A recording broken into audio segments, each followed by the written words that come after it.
أما من يزعم أنه يحب الرسول صلى الله عليه وسلم ثم هو لا يتبعه، أو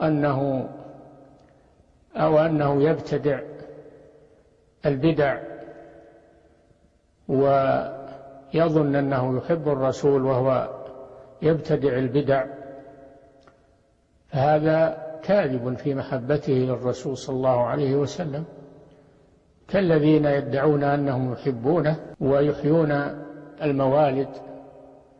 هذه الموالد بدعة، الاحتفال بمناسبة مولد الرسول صلى الله عليه وسلم هذه بدعة ما أنزل الله بها من سلطان. وقد قال صلى الله عليه وسلم: عليكم بسنتي وسنة الخلفاء الراشدين المهديين من بعدي، تمسكوا بها وعضوا عليها بالنواجذ، وإياكم ومحدثات الأمور، فإن كل محدثة بدعة وكل بدعة ضلالة. قال صلى الله عليه وسلم: من أحدث في أمرنا هذا ما ليس منه فهو رد، أي مردود عليه ولا يقبله الله سبحانه وتعالى.